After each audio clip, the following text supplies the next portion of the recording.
அனைவருக்கும் வணக்கம்.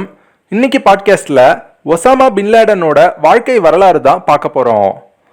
Osama bin Laden 1957 வருஷம் சவுதி அரேபியா நாட்டில் இருக்கிற ரியாத் அப்படிங்கிற ஊர்ல பிறந்தாரு. அவங்க அப்பா பேரு முகமது பின்லேடன்.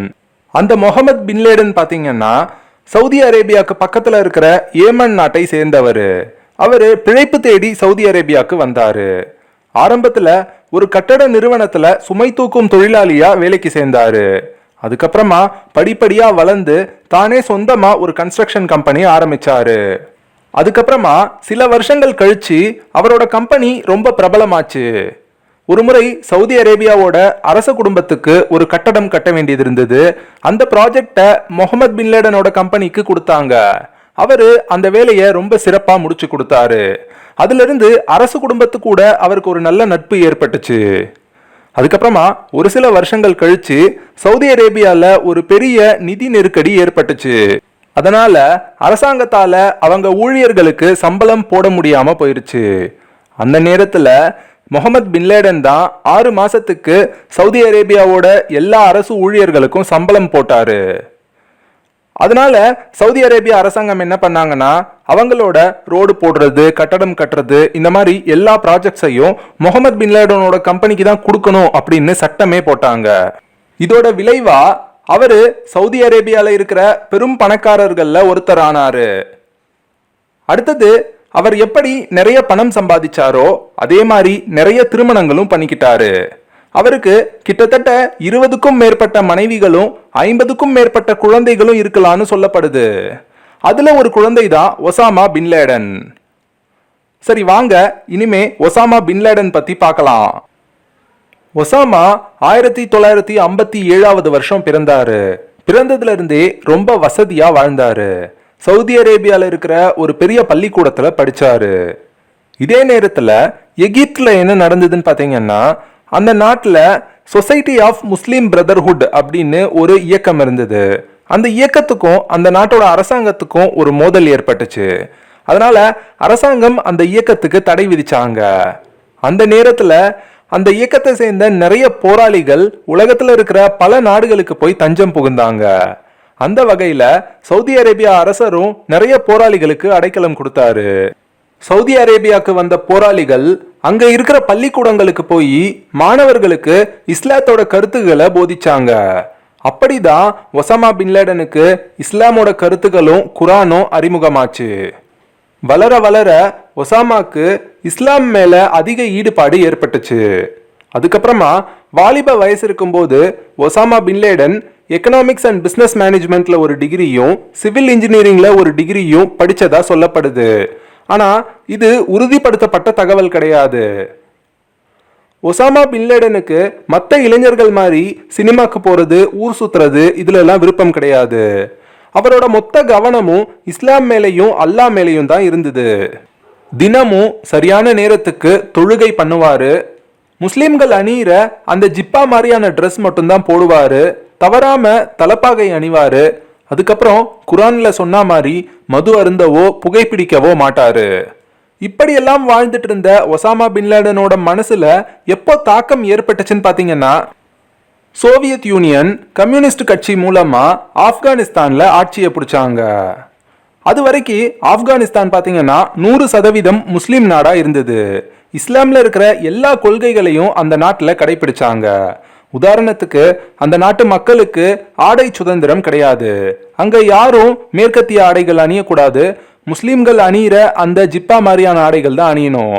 அதே மாதிரி பெண்கள் ஃபர்தா போட்டுட்டு தான் வெளியே வரணும். அதுக்கப்புறமா பெண்களுக்கு படிக்கிற உரிமையும் கிடையாது. ஆனா சோவியத் யூனியன் ஆட்சிக்கு வந்ததுக்கு அப்புறம் இது எல்லாத்தையும் மாத்தினாங்க. மக்களுக்கு ஆடை சுதந்திரம் கொடுத்தாங்க. அதுக்கப்புறமா பெண்களுக்கு படிப்புரிமை கொடுத்தாங்க.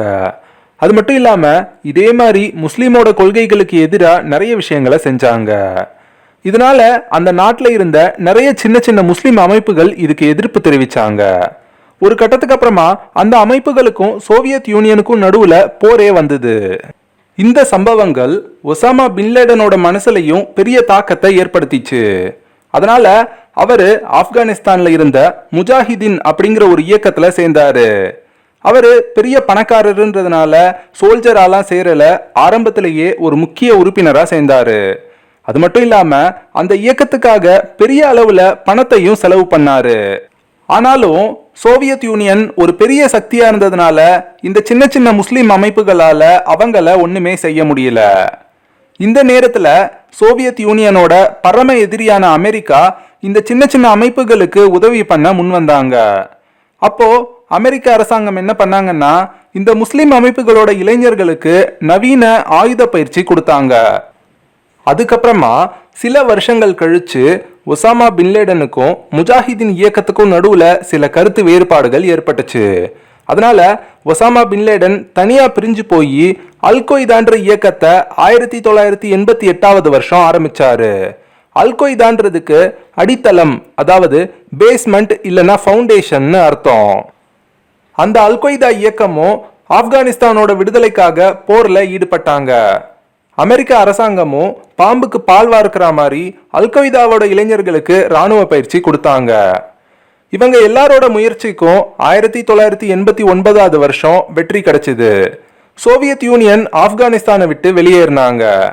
அதுக்கப்புறமா ஒசாமா பின்லேடனும் வந்த வேலை முடிஞ்சதுனால ஆப்கானிஸ்தானை விட்டு வெளியேறி சவுதி அரேபியாவுக்கு போனாரு. ஆனா அமெரிக்க ராணுவம் மட்டும் ஆப்கானிஸ்தானை விட்டு வெளியேறல, அங்கேயே தங்கி இருந்தாங்க. அவங்க என்ன சொன்னாங்கன்னா, சோவியத் யூனியன் எந்த நேரம் வேணும்னா திருப்பியும் தாக்குதல் நடத்தலாம், அதனால நாங்க பாதுகாப்பு கொடுக்கறோம் அப்படின்னு சொன்னாங்க. ஆனா ஒசாமா பின்லேடனுக்கு அமெரிக்கா சோவியத் யூனியனை விரட்டி விட்டுட்டு ஆப்கானிஸ்தானை கைப்பற்ற நினைக்கிறாங்க அப்படிங்கிற விஷயம் புரிஞ்சுது. ஆனாலும் அவர் அந்த விஷயத்தை பெருசுபடுத்தல. என்ன இருந்தாலும் இந்த வெற்றிக்கு அல் கொய்தா இயக்கத்தோட பங்கு ரொம்ப பெருசு. பலம் மிக்க சோவியத் யூனியனை வீழ்த்துறதுக்கு முக்கியமான காரணமா இருந்ததுனால அல் கொய்தா இயக்கத்தை பத்தி உலகம் முழுக்கவே பேசப்பட்டது. அதுக்கப்புறமா ஒரு வருஷத்துக்கு எந்த பிரச்சனையும் இல்லாம சுமூகமா போச்சு. அதுக்கப்புறம் என்ன நடந்ததுன்னா, ஈராக்கோட சர்வாதிகாரியா இருந்த சதாம் ஹுசேன் சவுதி அரேபியாவை கைப்பற்ற முயற்சி பண்ணாரு. இதை புரிஞ்சுக்கிட்ட சவுதி அரேபிய அரசர் அமெரிக்கா கிட்ட உதவி கேட்டாரு. ஆனா அரச குடும்பத்துக்கு ரொம்ப நெருக்கமா இருந்த ஒசாமா பின்லேடன் இதுக்கு எதிர்ப்பு தெரிவிச்சாரு. அவர் என்ன சொன்னாருன்னா, அமெரிக்க அரசாங்கம் ஆப்கானிஸ்தான்ல பண்ண மாதிரியே முதல்ல உதவி பண்ணுவாங்க, அதுக்கப்புறம் கொஞ்சம் கொஞ்சமா சவுதி அரேபியாவை கண்ட்ரோல் பண்ண ஆரம்பிச்சிருவாங்க அப்படின்னு எச்சரிக்கை பண்ணாரு. உங்களுக்கு வேணும்னா என்னோட அல் கொய்தா இயக்கத்தை வச்சு பாதுகாப்பு கொடுக்கறேன் அப்படின்னு சொன்னாரு. ஆனா சவுதி அரேபிய அரசர் அதெல்லாம் காதுலயே வாங்கல. அவர் தொடர்ந்து அமெரிக்க அரசாங்கத்துக்கிட்டேயே உதவி கேட்டாரு. அமெரிக்க அரசாங்கத்து கூட ரொம்ப நட்பாவும் இருந்தாரு. ஆனா கடைசியில பாத்தீங்கன்னா ஒசாமா பின்லேடன் கணிச்சா மாதிரியே நடந்தது. அமெரிக்க அரசாங்கம் சதாம் ஹுசேன் கிட்ட இருந்து சவுதி அரேபியாவை காப்பாத்தி கொஞ்சம் கொஞ்சமா அவங்களோட ஆதிக்கத்தை செலுத்த ஆரம்பிச்சாங்க. முஸ்லிம்களோட புனித தலமான மக்காவும் மதீனாவும் சவுதி அரேபியால தான் இருக்கு. அப்படிப்பட்ட சவுதி அரேபியாவோட அரசாங்கத்துல அந்நிய சக்திகள் தலையிடுறது ஒசாமா பின்லேடனுக்கு பெரிய வருத்தத்தை கொடுத்தது. அதனால அவரு அரசாங்கத்தை எதிர்த்து நிறைய கண்டன உரைகளை வெளியிட்டாரு. இதனால கடுப்பான சவுதி அரேபிய அரசர் ஒசாமா பின்லேடனை சவுதி அரேபியாவை விட்டே வெளியேற சொல்லி கட்டளையிட்டாரு. ஒசாமா அமெரிக்கா சொல்லி தான் அரசர் இதெல்லாம் செய்யறாரு அப்படின்னு நினைச்சாரு. அதுக்கப்புறமா அவர் அங்கிருந்து கிளம்பி சூடான் நாட்டுல போய் தஞ்சம் புகுந்தாரு. ஆனா அங்கேயும் அவரை நிம்மதியா இருக்க விடல. அமெரிக்க அரசாங்கமும் சவுதி அரேபியாவும் சேர்ந்து சூடான் நாட்டு அரசாங்கத்துக்கு அழுத்தம் கொடுத்தாங்க. அதனால அந்த நாட்டு அரசாங்கமும் ஒசாமா பின்லேடனை வெளியேற சொன்னாங்க. அதுக்கப்புறமா ஒசாமா பின்லேடன் திருப்பியும் ஆப்கானிஸ்தானுக்கே போனாரு. ஆனா அப்பவும் சவுதி அரேபியாவும் அமெரிக்காவும் சேர்ந்து ஆப்கானிஸ்தானுக்கு அழுத்தம் கொடுத்தாங்க. ஆனா அந்த நாடு முஸ்லீம் கொள்கைகளை ரொம்ப தீவிரமா பின்பற்றுற நாடா இருந்ததுனால அவங்க ஒசாமா பின்லேடனை விட்டு கொடுக்கல. தொடர்ந்து ஒசாமாக்கு அடைக்கலம் கொடுத்தாங்க. இந்த நேரத்துல ஒசாமா பின்லேடனுக்கு அமெரிக்கா மேல இருந்த கோபம் பல மடங்கு பெருகிச்சு. அதனால எப்படியாச்சு அமெரிக்காவை பழி வாங்கணும்னு நினைச்சாரு. அதுக்காக அவரோட அல் கொய்தா இயக்கத்தை திருப்பியும் கொஞ்சம் கொஞ்சமா டெவலப் பண்ணாரு. அதுக்கு தேவையான நிதியை பாகிஸ்தான், சவுதி அரேபியா மாதிரியான முஸ்லீம் நாடுகள்ல இருக்கிற பெரும் பணக்காரர்கள் கிட்ட இருந்து கலெக்ட் பண்ணாங்க. அதுக்கப்புறமா நிதி திரட்டுறதுக்காக தங்கம், வைரம் இந்த மாதிரியான சில கடத்தல் வேலையிலையும் அல் கொய்தா இயக்கம் ஈடுபட்டாங்க. ஆனா அல் கொய்தா இயக்கத்தினர் எப்பவுமே போதைப் பொருள் கடத்தல்ல ஈடுபட மாட்டாங்க. ஏன்னா அது இஸ்லாத்துக்கு எதிரானது. அதுக்கப்புறமா நிறைய இளைஞர்களை தேர்ந்தெடுத்து பயிற்சி கொடுக்க ஆரம்பிச்சாங்க. முஸ்லிம் இளைஞர்களை மட்டும் தான் தேர்ந்தெடுப்பாங்க. அந்த இளைஞர்கள் பாத்தீங்கன்னா பயிற்சி அப்போ ரொம்ப ஒழுக்கமா இருக்கணும். குறிப்பா மது அருந்தவோ இல்ல புகைப்பிடிக்கவோ கூடாது. அதுக்கப்புறம் சரியான நேரத்துக்கு காலையில எழுந்திருக்கணும், சரியான நேரத்துக்கு தொழுகை பண்ணணும். இந்த கட்டுப்பாடுகளை யாராச்சும் மீறினாங்க அப்படின்னா மற்ற போராளிகள் கண்ணு முன்னாடியே தப்பு பண்ணவங்களை சுட்டு கொன்னுடுவாங்க. அதனால மற்ற போராளிகள் பயந்து போய் ரொம்ப ஒழுக்கத்தோட பயிற்சியில ஈடுபட்டாங்க. அடுத்தது ஒசாமா பின் லேடன் ஆப்கானிஸ்தான்ல தனக்குன்னு சொந்தமா ஒரு விமான நிறுவனத்தையே வாங்கினாரு. அந்த விமானங்களை வச்சு அப்போதைக்கு உலக சந்தையில எந்தெந்த நவீன ஆயுதங்கள் வந்திருக்கோ அதையெல்லாம் இறக்குமதி பண்ணாரு. அந்த ஆயுதங்களை வச்சு போராளிகளுக்கு பயிற்சியும் கொடுத்தாரு. அது மட்டும் இல்லாம போராளிகளுக்கு விமானம் ஓட்டுறதுக்கான பயிற்சியும் கொடுத்தாரு. அதுக்கப்புறம் அல் கொய்தா இயக்கத்துல தற்கொலை படையும் இருந்தது. அந்த போராளிகள் பாத்தீங்கன்னா மேலிடத்துல இருந்து கட்டளை வந்தா உயிரை கொடுக்க கூட தயாரா இருந்தாங்க. அந்த அளவுக்கு அவங்கள மூளை செலவை செஞ்சிருந்தாங்க. அடுத்தது ஒசாமா பின் லேடன் பாத்தீங்கன்னா அல் கொய்தா இயக்கத்தை அமெரிக்காவை எதிர்க்கிற ஒரு சாதாரண இயக்கமா உருவாக்கல. அத உலகம் முழுக்க இருக்கிற முஸ்லிம்களுக்கு பாதுகாப்பு கொடுக்கிற ஒரு இயக்கமா உருவாக்கணும்னு நினைச்சாரு. அதனால அல் கொய்தாவோட பிரான்ச்சஸ உலகம் முழுக்க இருக்கிற எல்லா நாடுகள்லையும் நிறுவினாரு. இது எப்படி சாத்தியமாச்சுன்னு பாத்தீங்கன்னா ஒசாமா பின் லேடன் உலகம் முழுக்க இருக்கிற சின்ன சின்ன இயக்கங்களை தொடர்பு கொண்டு பேசினாரு. அப்போ அவங்க கிட்ட உங்களுக்கு தேவையான காசு, ஆயுதங்கள், அப்புறம் பயிற்சி எல்லாமே நாங்க கொடுக்கறோம். உங்களோட கொள்கைகள் என்னவோ அதை நிலைநாட்டுறதுக்கும் நாங்க உதவி பண்றோம். அதே மாதிரி நீங்க எங்களுக்கு அப்பப்போ தேவைப்படுற சின்ன சின்ன உதவிகளை பண்ணுங்க அப்படின்னு பேச்சுவார்த்தை நடத்தினாரு. இதோட விளைவா உலகத்திலேயே அதிகமான போராளிகளை கொண்ட இயக்கமா அல் கொய்தா இயக்கம் வளர்ந்தது. அடுத்தது அல் கொய்தா இயக்கத்தோட அமைப்பு பாத்தீங்கன்னா ஒரு கார்ப்பரேட் கம்பெனி மாதிரியே இருக்கும். அதாவது ஒசாமா பின் லேடன் ஒரு ஓனர் மாதிரி இருப்பாரு. அவருக்கு கீழே நிறைய டிபார்ட்மெண்ட்ஸ் இருக்கும். உதாரணத்துக்கு பாத்தீங்கன்னா ஒரு டிபார்ட்மெண்ட்ல போராளிகளை தேர்ந்தெடுக்கிற வேலையை பார்ப்பாங்க, இன்னொரு டிபார்ட்மெண்ட்ல ஆயுதங்கள் இறக்குமதி பண்ற வேலையை பார்ப்பாங்க, இன்னொரு டிபார்ட்மெண்ட்ல திட்டம் தீட்டுவாங்க. இந்த மாதிரி நிறைய டிபார்ட்மெண்ட்ஸ் இருந்தது. ஒரு டிபார்ட்மெண்ட்லயும் ஒரு மேனேஜர் இருப்பாரு. அந்த மேனேஜர்ஸ்க்கு கீழே கமாண்டர்ஸ் இருப்பாங்க. அந்த கமாண்டர்ஸ்க்கு கீழே போராளிகள் இருப்பாங்க. இப்படி அல் கொய்தா இயக்கம் ஒரு கார்ப்பரேட் கம்பெனி மாதிரியே இயங்கிச்சு. இதுல ஒரு முக்கியமான ரூல் என்னன்னா, போராளியா இருந்தாலும் சரி, கமாண்டரா இருந்தாலும் சரி, மேலிடத்துல இருந்து ஒரு உத்தரவு வந்துருச்சு அப்படின்னா சைலண்டா அந்த வேலையை செய்யணும். ஏன் எதுக்குன்னுலாம் கேட்க கூடாது. அதனால அல் கொய்தா இயக்கம் எவ்வளவு பெரிய தாக்குதல் நடத்தினாலும் சரி, மொத்த திட்டமும் மேலிடத்துல இருக்கிற ஒரு 4-5 பேருக்கு மட்டும்தான் தெரியும். தாக்குதல் நடத்துறதுக்கு முன்னாடி நாள் தான் போராளிக்கே சொல்லுவாங்க. அப்பவும் மொத்த திட்டத்தையும் சொல்ல மாட்டாங்க. அவனோட வேலை என்னவோ அதை மட்டும்தான் சொல்லுவாங்க. இந்த காரணத்தினால அல் கொய்தா இயக்கத்தோட எல்லா திட்டங்களுமே ரொம்ப ரகசியமா செயல்படுத்தப்பட்டுச்சு. அல் கொய்தாவோட முதல் தாக்குதல் எப்போ நடந்ததுன்னு பாத்தீங்கன்னா 1992 வருஷம். அப்போ ஏமன் நாட்டுல அமெரிக்க ராணுவ வீரர்கள் சில பேரு ஒரு ஹோட்டல்ல தங்கி இருந்தாங்க. அவங்கள குறிவச்சு ஒரு வெடிகுண்டு தாக்குதல் நடத்தப்பட்டது. ஆனா அந்த தாக்குதல் தோல்வியில முடிஞ்சது. அமெரிக்கர்கள் யாருமே இறக்கல. அதுக்கப்புறமா அதை தொடர்ந்து அல் கொய்தா இயக்கம் நிறைய தாக்குதல்களை நடத்தினாங்க. அதுல பல தாக்குதல்களுக்கு வெற்றி கிடைச்சது. சில தாக்குதல்கள் தோல்வியில முடிஞ்சது. ஒரு தாக்குதல்லையும் பாத்தீங்கன்னா 5 பேர், 10 பேர், 20 பேர்னு இறந்து போனாங்க. இப்படியே ஒரு 9 வருஷங்கள் தொடர்ந்தது. அதுக்கப்புறம் 2001 வருஷம் அல் கொய்தாவோட முக்கிய தாக்குதலான இரட்டை கோபுர தாக்குதலை நடத்தினாங்க. அந்த சம்பவம் இதுவரைக்கு சினிமால கூட எடுக்கப்படல. அப்படி ஒரு தந்திரமான சம்பவமா இருந்தது. அப்போ என்ன நடந்ததுன்னு பாத்தீங்கன்னா, முதல்லயே அமெரிக்க உளவுத்துறைக்கு அல் கொய்தா இயக்கம் தாக்குதல் நடத்த போறாங்க அப்படிங்கிற தகவல் வந்துருச்சு. அதனால அமெரிக்க அரசாங்கம் நாடு முழுக்க பாதுகாப்பை பலப்படுத்தினாங்க. வெளிநாட்டுல இருந்து வந்த பயணிகளை ஆயுதங்கள் எதுவும் வச்சிருக்காங்களான்னு நல்லா செக் பண்ணி அதுக்கப்புறமா தான் நாட்டுக்குள்ள அனுமதிச்சாங்க. அதே மாதிரி வெளிநாட்டுல இருந்து வந்த பார்சல்ஸை கூட 1க்கு 2 முறை சோதனை பண்ணி தான் உள்ள கொண்டு வந்தாங்க. இந்த நேரத்துல இவ்வளவு சோதனைகளுக்கு நடுவுல ரொம்ப எளிமையா பாதுகாப்புக்கு ஒரு சின்ன கத்தி கூட இல்லாம 19 போராளிகள் அமெரிக்காக்குள்ள வந்தாங்க. அவங்க 4 குழுவா பிரிஞ்சு அமெரிக்கால வேற வேற இடங்கள்ல இருக்கிற விமான நிலையங்களுக்கு போய் 4 விமானங்கள்ல பயணிகளா ஏறினாங்க. அதுக்கப்புறம் விமானங்கள் எல்லாம் புறப்பட்டதுக்கு அப்புறமா கொஞ்ச நேரம் கழிச்சு பைலட்டை அடிச்சு போட்டுட்டு அல்கொய்தா போராளிகள் 4 விமானங்களையும் செலுத்த ஆரம்பிச்சாங்க. முதல் விமானத்தை வச்சு நியூயார்க்ல இருக்கிற உலக வர்த்தக மையம்னு சொல்லப்படுற இரட்டை கோபுரங்கள்ல ஒரு கோபுரத்து மேல மோதினாங்க. அப்போ நியூயார்க் நகரமே பரபரப்பாச்சு. எல்லா நியூஸ் சேனலும் அங்க வந்துட்டாங்க. அங்க நடக்கிறது எல்லாத்தையும் கவர் பண்ணிட்டு இருந்தாங்க. அப்போ அவங்க என்ன நினைச்சாங்கன்னா ஏதோ ஒரு ஃபிளைட் ஆக்சிடென்ட் அப்படின்னு நினைச்சாங்க. ஆனா சரியா 20 நிமிஷம் கழிச்சு 2வது விமானத்தை வச்சு இன்னொரு கோபுரத்து மேல மோதினாங்க.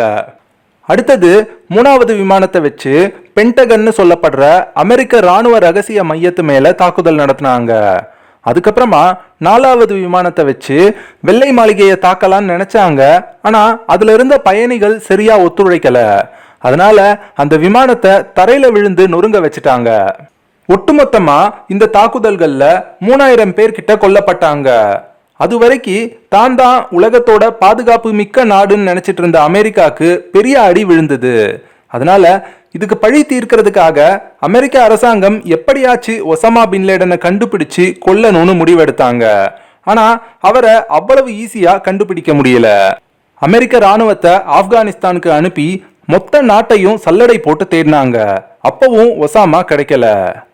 ஆனா இந்த நேரத்திலையும் பாத்தீங்கன்னா அல்கொய்தாவோட தாக்குதல்கள் மட்டும் நிக்கவே இல்லை. தொடர்ந்து சின்ன சின்னதா நிறைய தாக்குதல்கள் நடத்திக்கிட்டே இருந்தாங்க. அந்த தாக்குதல்கள்ல 5 பேர் 10 பேர் 20 பேர்னு இறந்துகிட்டும் இருந்தாங்க. இப்படியே 10 வருஷங்களுக்கு தொடர்ந்தது. அதுக்கப்புறமா 2011ல அமெரிக்க உளவுத்துறை ஒசாமா பின்லேடனோட இன்ஃபார்மர் ஒருத்தரை கண்டுபிடிச்சாங்க. அப்போ அவனை பின்தொடர்ந்து போனாங்க. அந்த நேரத்துல பாகிஸ்தான்ல அபோடாபாத் அப்படிங்கிற ஊர்ல ஒரு பெரிய பங்களால சந்தேகத்துக்குரிய ஒரு நபர் தங்கி இருக்கிறது தெரிய வந்தது. ஒருவேளை அந்த நபர் ஒசாமாவா இருக்கலாமோ அப்படின்னு அமெரிக்க உளவுத்துறைக்கு சந்தேகம் வந்தது. அதனால அமெரிக்க உளவாளிகள் பாகிஸ்தான் அரசாங்கத்துக்கே தெரியாம அந்த பங்களாக்கு பக்கத்துல வீடு வாடகைக்கு எடுத்து தங்குனாங்க. அப்போ நிறைய விஷயங்கள் தெரிய வந்தது. அந்த பங்களாக்குள்ள இருந்து குப்பைய கூட வெளியே கொடுக்கறது கிடையாது. அவங்க உள்ளேயே தான் வச்சு எரிச்சிட்டு இருந்தாங்க. அடுத்தது அந்த பங்களாவோட ஓனர் பாத்தீங்கன்னா அந்த பங்களாக்கு பக்கத்துல இருக்கிற கெஸ்ட் ரூம்ல தான் தங்கினாரு. அவரு பங்களாக்குள்ள போறது கிடையாது. அதுக்கப்புறம் அவ்வளோ பெரிய பங்களாக்குள்ள ஒரு ஃபோன் கனெக்ஷனோ இல்லை இன்டர்நெட் கனெக்ஷனோ இல்லை. அதுக்கப்புறமா பல மாசங்கள் உளவு பார்த்ததுக்கு அப்புறம் அந்த மர்ம நபர் ஒசாமா பின்லேடன் தான் அப்படிங்கிறது கன்ஃபார்ம் ஆச்சு. அதுக்கப்புறமா இந்த தகவல் அமெரிக்க பிரசிடென்டா இருந்த பராக் ஒபாமாக்கு போச்சு. அவரு ஒசாமா பின்லேடனை கொல்றதுக்கு ஒப்புதல் கொடுத்தாரு. அதுக்கப்புறமா என்ன நடந்ததுன்னா அமெரிக்க ராணுவத்தினர் பிளாக் ஹாக் வகையை சேர்ந்த 2 ஹெலிகாப்டர்ல பாகிஸ்தான்ல அபோதாபாத்ல இருக்கிற அந்த பங்களாக்கு வந்து சேர்ந்தாங்க. அப்போ அவங்க ஒசாமா பின்லேடன் மேல துப்பாக்கி சூடு நடத்தினாங்க. அதுல ஒசாமா பின்லேடன் கொல்லப்பட்டார். இறந்த உடனே அவரோட உடலையும் ஹெலிகாப்டர்ல தூக்கிட்டு திருப்பியும் அமெரிக்க வீரர்கள் பறந்துட்டாங்க. அதுக்கப்புறமா அடுத்த சில மணி நேரங்கள்ல அமெரிக்க president Barack Obama Osama bin Laden இறந்துட்டாருன்ற செய்தியை அதிகாரப்பூர்வமா அறிவிச்சாரு.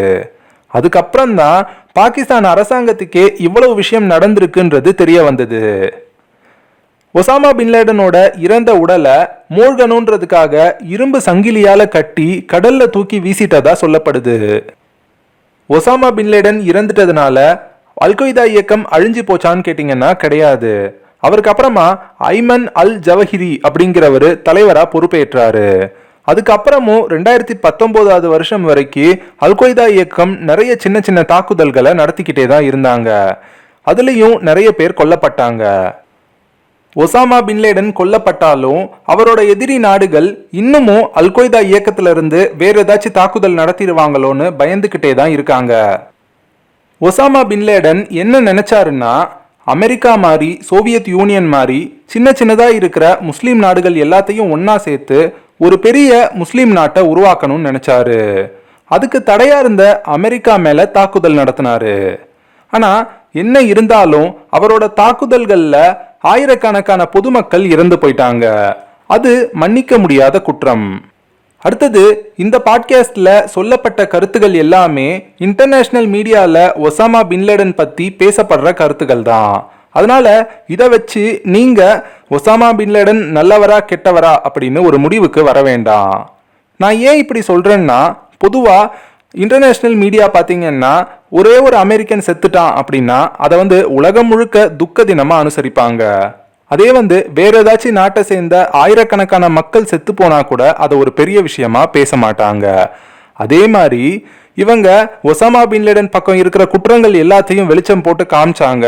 ஆனா அமெரிக்க இராணுவமோ அமெரிக்க அரசாங்கமோ என்னென்ன தப்பு பண்ணாங்க, என்ன அட்டூழியம் பண்ணாங்க அப்படிங்கிற விஷயத்த அவங்க காமிக்கவே இல்லை. அதனால நம்ம ஒரு பக்கத்து நியாயத்தை மட்டும் கேட்டுட்டு ஒரு முடிவுக்கு வர வேண்டாம். சரி மக்களே, அவ்வளோதான் இந்த பாட்காஸ்ட். இது உங்களுக்கு பிடிச்சிருக்கும்னு நம்புகிறேன். இதே மாதிரி இன்னும் நிறைய பாட்காஸ்ட் கேட்கணும்னு நினச்சிங்கன்னா நம்ம சேனலுக்கு சப்ஸ்கிரைப் பண்ணுங்கள். மீண்டும் இன்னொரு பாட்காஸ்ட்டில் சந்திக்கலாம். நன்றி.